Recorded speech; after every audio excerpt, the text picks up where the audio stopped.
o'clock on a Wednesday afternoon, new year, same time, same place. Hope you're having the same old turkey sandwich while watching the Power Performances presented by Courtyard by Marriott. Alongside Ian Eagle, Jason Horowitz, glad you could join us one more time here in the new year. Happy New Year, and Ian, Happy New Year to you. And Happy New Year to you as well. I'm sure resolutions have been building up in your head for 2007. You know, I didn't make one. Really? My girlfriend Karen was asking me the other day to make a couple, and I just decided not to do it this year. I like 2006, and I like 2007 already, so let's see what happens. We'll make it midway through. I'm gonna try to be less sarcastic this year. I don't buy it. No. There it is. It's already gone. It's gone out the window already. And I was hoping you might actually choose a new cologne this year. That's just a tip from me to you. It's the deodorant. I'm actually not wearing any cologne. What are you wearing? Or maybe choose a cologne. How about that? What is that, musk? Yeah, Old Spice. By the way, folks, Old school. 646-CBS-1000, 646-227-1000, the number to talk about his musk, or, you know what, even a better idea, talk with Pete Carroll, head coach of the USC Trojans. He'll join us in just a little bit here on the Power Performances, so a big show to start the new year. All right, let's take a look at what's on the table for our New Year's edition of the Power Performances presented by Courtyard by Marriott. Tiki takes the torch. What a night for Mr. Knight. Minnesota gets raided. Fabulous fun at the Fiesta, a comment on Cowher's career, and as Jason mentioned, Pete Carroll will be talking Rose Bowl with the head coach of the USC Trojans coming up here on the Power Performances. Yeah, and it was certainly a tremendous victory against Michigan, and one, you know, if in case you missed it, 3-3 at the half. And it just totally blew up in Michigan's face in the second half, thanks to Dwayne Jarrett, so we'll get to him in a little bit. But let's talk about a guy who has been very maligned this season. Should he have said he was going to retire midway through? Should he have not? You know, Eli Manning, he's taken a lot of criticism this year. By the way, he's going to turn 26 this week, so happy birthday to Eli Manning. But he's in the playoffs because of one man and one man alone. The New York Giants had to win, and Tiki Barber took it upon himself to make that happen. 234 yards, a career high, in Saturday night's victory over the Washington Redskins, and 3 touchdowns, and they needed every single one of them because they only beat Washington 34-28. But my thing about Tiki Barber is when the stage is on this season, sometimes the offensive line hasn't protected, and they've gotten from behind, so he hasn't really gotten the ball. Give it to Tiki, your best player on offense. Let him go with it. And, Jason, we have confirmation he is going to be a Hall of Famer. I think he secured his spot in Canton with the season that he had this year. Tiki Barber, legitimate Pro Bowler, the go-to guy for that Giants offense. The reason that they are in the playoffs is because of Tiki Barber. But the deeper issue, you know, with Tiki, here's my problem. It's not about was he being selfish, was he not thinking of the team. In my mind, this was a very calculated move by Tiki and his people. You don't announce your retirement midway through the season unless you're trying to create a buzz. Well, the buzz is there. I mean, there's reports right now that Tiki has signed or about to sign a 4-year, $10 million contract, I believe, with Disney, so ABC, ESPN, to work, Good Morning America and 2020 and all those shows, as well as ESPN. So, I mean, Tiki's going to be all over the place. Mission accomplished, then. I guess so. If that was the point, then mission accomplished. Did it hurt the team? We'll debate that once this season ends. We'll find out in about 4 days when they take on Philadelphia. All right, we're going to shift gears right now. College basketball. Love him, hate him. There is no middle ground, we know, with Robert Montgomery Knight. Is he the greatest basketball coach in history? If you go by the numbers and the numbers alone, he is the most prolific in terms of victories. Bobby Knight breaks the record for most Division I wins, 880, now the head coach at Texas Tech. Dean Smith, the man he passed, Adolph Rupp, legendary name as well on that top 3 list. Bobby Knight, a guy who I've met, did his final game, in fact, for Indiana. And, you know, it strikes me that if this record was broken in Bloomington, it would be an even bigger story. Of course. It would dominate the sports news. The fact that it happened at Texas Tech, not exactly known for its basketball in this day and age, Bobby Knight has helped put them back on the map. Great accomplishment, great coach. Unfortunate, though, it's not happening for Indiana. No, it's not happening for Indiana, but Indiana gets a lot of the credit for Bobby Knight, and obviously they go hand in hand. Bobby Knight and Indiana will always go hand in hand. And you mentioned Texas Tech, not necessarily the basketball powerhouse. Although you don't see Bobby Knight wearing that at Texas Tech anymore. It's a good look, though. I think you should bring it back. Very strong. I'd like to see you wear that next week.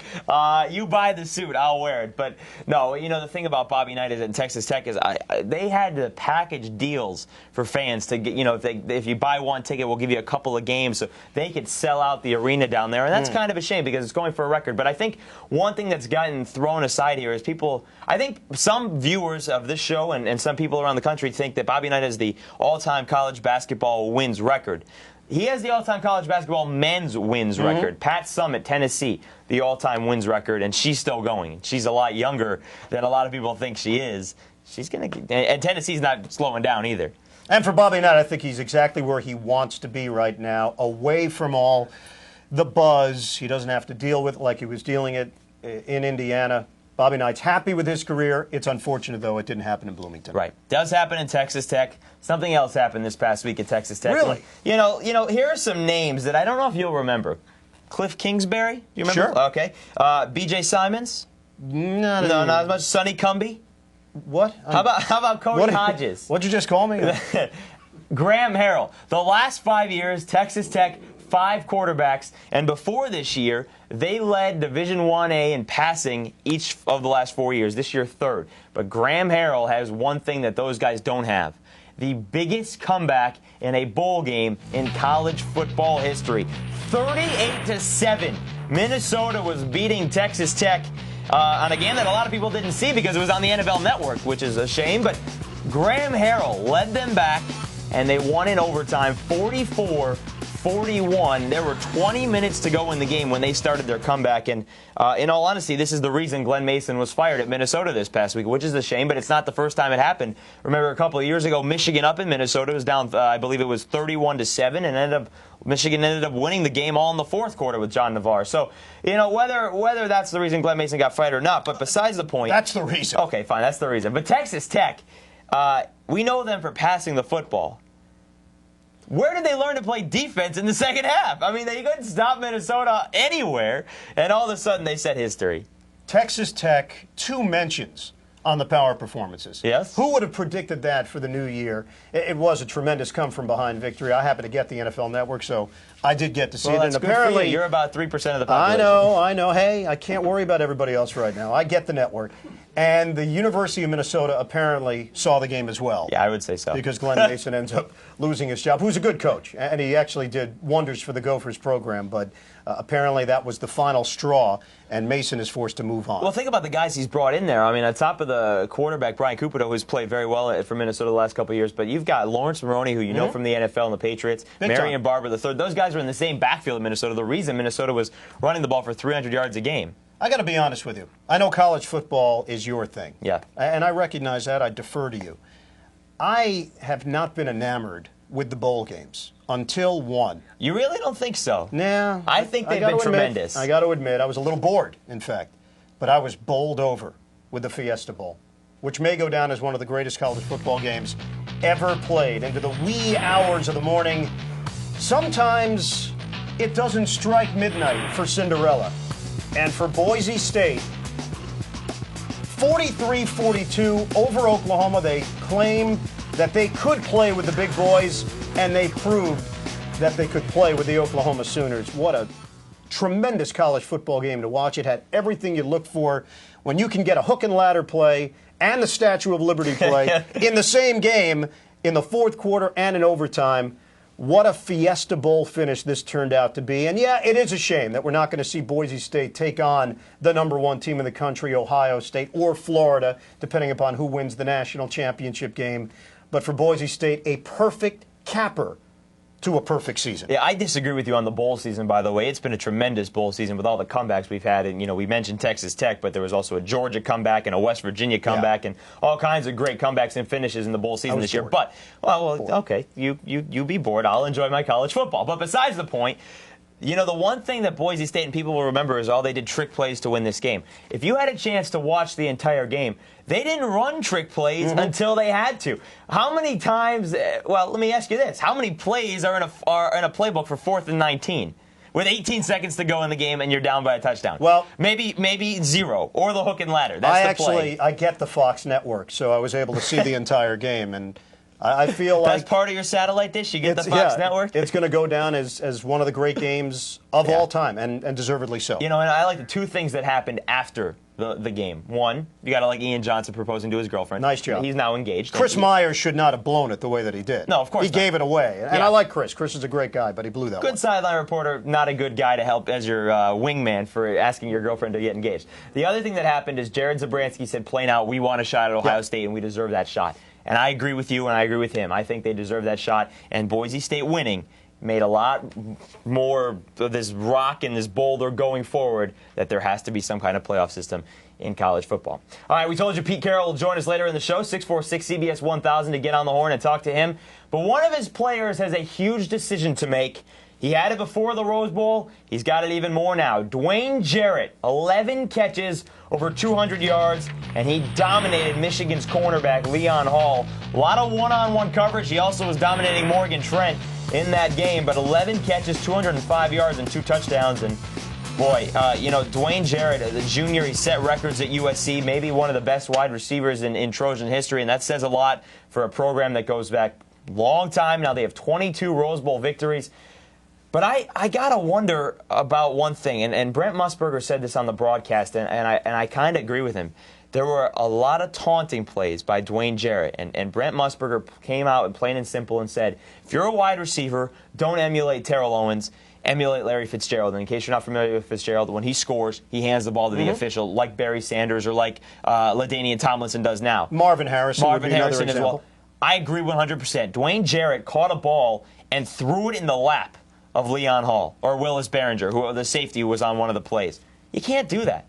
Great player, great talent, kind of took something away from the performance from him. And it's called maturity. And I'm going to have to give him the benefit of the doubt and believe that when he matures, he'll recognize. When he looks back on that game with all the great memories, he had as good an individual performance as you will see in the Rose Bowl. Booty obviously was there as well, and he deserves a mention. But I think that will take away a bit, because he's going to be a pro, and he's going to be a very good pro. I believe that. And it may happen this year. He's got the decision to make. Now, John David Booty has asked him to, stay one more year. Look what we can do here.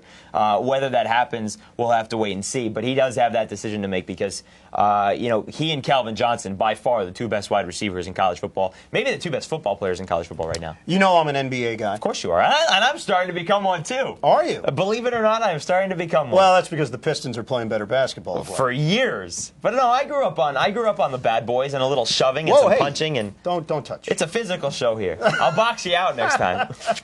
Gilbert Arenas, a guy who is kind of in the shadows of LeBron James and Dwayne Wade and Carmelo Anthony, and he knows it, and he uses it as fuel. He was calling himself Hibachi for the good portion of the beginning of this season. He's actually backing away from that nickname. Why Hibachi? Because he heats up in a hurry. Yeah. You like that? Or I no? do. No, I appreciate your explanation of it, though. Yeah, thanks. I figured I'd explain it to everyone. He has been incredible. He has been off the charts good, MVP-like good, and Washington is now winning games consistently, leading their division, taking over ahead of Orlando. Orlando was the feel-good story early in the season. Gilbert Arenas, he's a scoring machine. He plays with a chip on his shoulder. He feels like he's been disrespected from his high school days on, and he continues to use that incentive to go out and perform on the floor. Is he different? Yes, he's very different. Is he coachable? Yes. I think Eddie Jordan has finally gotten the reins on Gilbert Arenas and has recognized the qualities that he brings to the floor that can lead to victories. We've both seen him in person this year, and I, for one, think Gilbert Arenas is a different player. Now, last year he was, third or fourth in the NBA in scoring, maybe as low as 6, but he was up there in the NBA in scoring. This year, in the month of December, the man averaged 34 points a game. But the thing that impresses me most is Washington went from a 5-9 team in November, and they won 12 out of 16 games in December and are now in first place in their division. And that's something that impresses me the most, because it's not that he's taking shots for the sake of taking shots, because he does lead the NBA in shots so far this season. But he's hitting his shots, A, but B, they need him to take the shots.